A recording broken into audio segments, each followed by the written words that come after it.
Bismillahirrahmanirrahim. This video is about an audit report towards the Goldiva Choco Syndrome Berhad. The audit was conducted towards the Goldiva Choco Syndrome Berhad to examine the compliance of the company towards the manuals and regulation within the halal certification requirement. In this video presentation, all the audit panel will be presenting the non-conformance reports (NCR) that has been found during the compliance audit. First, Goldiva Choco Syndrome Berhad was established at 12 August 2022. The place of the manufacture is Goldiva Choco Syndrome Berhad, Pusat Perindustrian Shah Alam. The industry category is in medium industry, and the product they produce is chocolate bar, cookies, and chocolate bites. Assalamualaikum warahmatullahi wabarakatuh. My name is Muhammad Zikrila bin Muhammad Amin. My metric number is 1213561. After the investigation, we found a lot of cockroaches at the processing area. To be specific, we found it under the tables and inside the machine. There are places near the products. This will cause the food or the product being exposed to insect contamination. Also, according to number 17.8.c of the Malaysian Halal Certification Procedure Manual Domestic 2020, stated that the premise must be fenced or have a control mechanism to prevent domestic or wild animals, insects, and animal pests from entering or being in the premise area. So, how to fix it? The company should hire the third-party agency, such as Animal Pest Control Agency, to repel out all the cockroaches or all the insects out of the premise. The second offense that we found that the label on the raw material is blurred.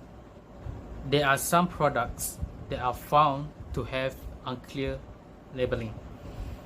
Unclear labeling can cause a lot of confusion to the auditor and also can cause misunderstanding to the consumer who have food allergies. According to number 17.1.h of the Malaysian Halal Certification Procedure Manual Domestic 2020, stated that the raw materials should have a clear label and can be understood, including the name and producer of the raw material. So, how do they fix it?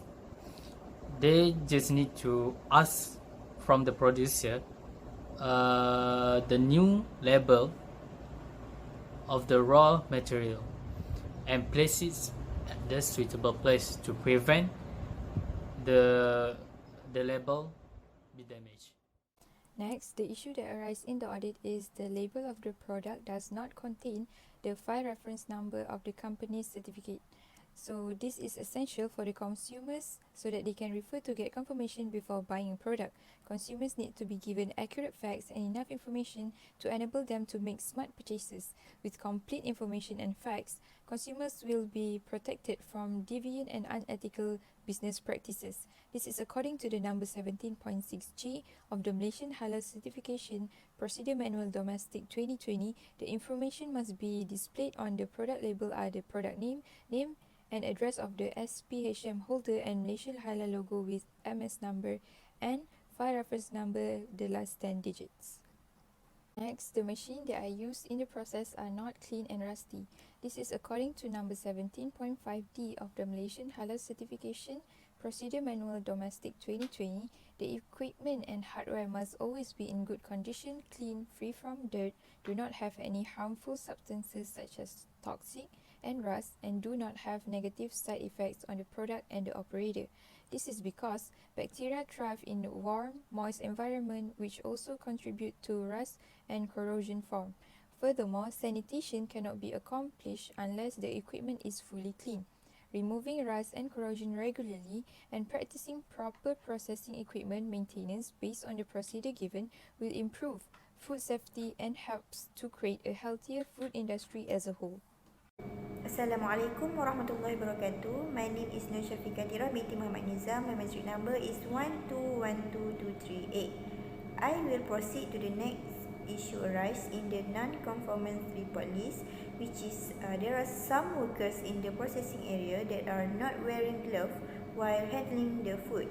In this case, the workers at the chocolate product making premises do not wear gloves throughout the chocolate product making process, causing doubt in terms of hygiene and will have a negative impact on the food product produced.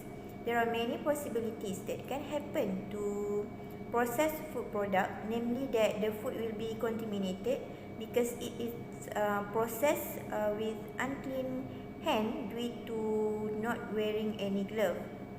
As a result, when consumers consume the food, they will face adverse effect in the future. This is an issue as it relates to hygiene issues. As stated in the Malaysian Halal Certification Procedure Manual Domestic 2020 number 17(9)(e), which is the general requirement, which is state the personal protective equipment appropriate to the needs of the job, such as head gear, glove, face shield, safety glasses and others should be provided to each employee. This must be followed so that the food produced will not be contaminated and will be high quality. Another issue that arises in the non-conformance report list is that the workers' toilet are dirty and not cleaned properly. It is possible that the workers did not clean it after use. As a result, the toilet will become dirty and give off an unpleasant smell. This creates a problem when the toilet is left unwashed and dirty and exposed to the food processing area, will cause the food to be exposed to microorganisms that cannot be seen at the same time as the food will be contaminated and spoiled. This issue is also related to the maintenance of hygiene, which is employees not only work to process the food, but employees also need to take care of the surrounding cleanliness, such as toilets and so on, as stated in number 1710F in the Malaysian Halal Certification Procedure Manual Domestic 2020, which is toilet must have a cleaning procedure, be in a clean condition, odorless, undamaged, and not directly exposed to the processing area. It is important to follow this so that the process area is always clean and not directly exposed to impurities. That's all from me. Thank you. My name is Muhammad Haris Daniel bin Muhammad Syaril Azli. My matric number 1212239. As a halal auditor, we found that there are some employees who have not received halal awareness training in this company.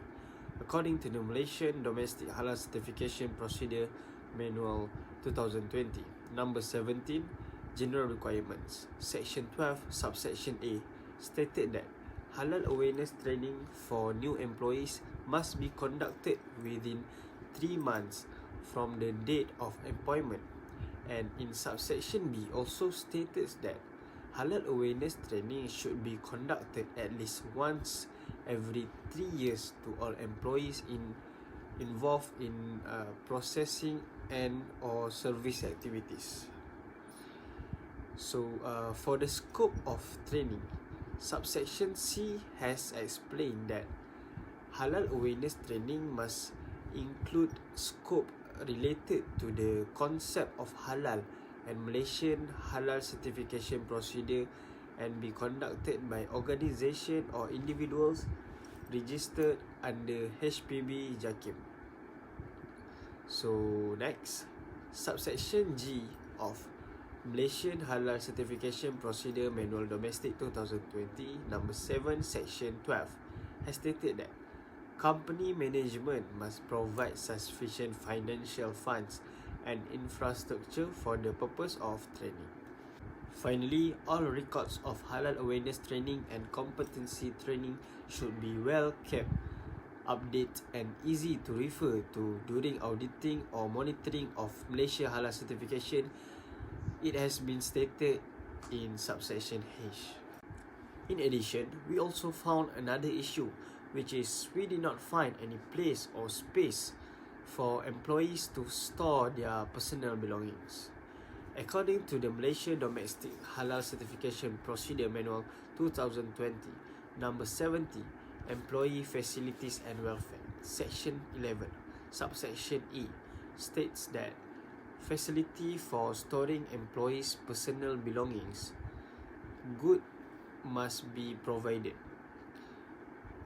This is to make it easier for employees to place personal item in an orderly and uncluttered manner.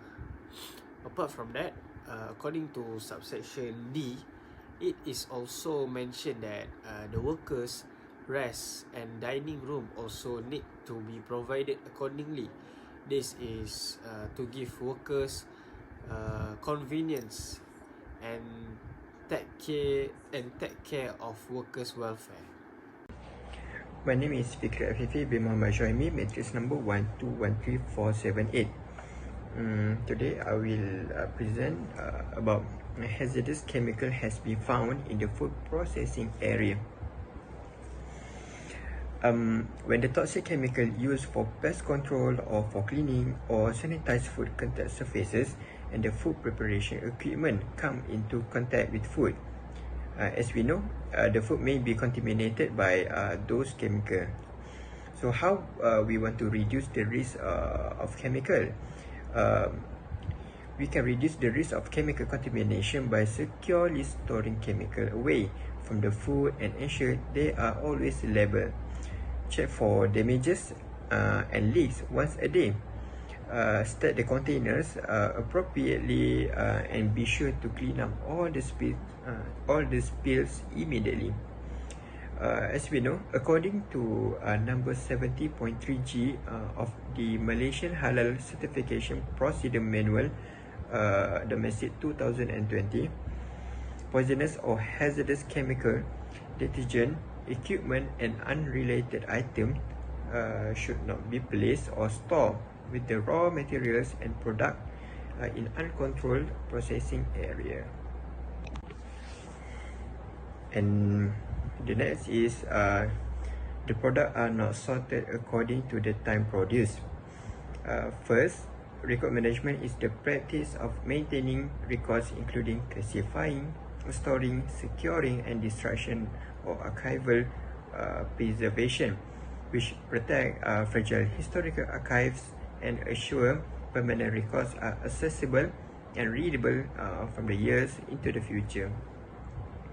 And next, poor record keeping is associated with challenges which are not planned for.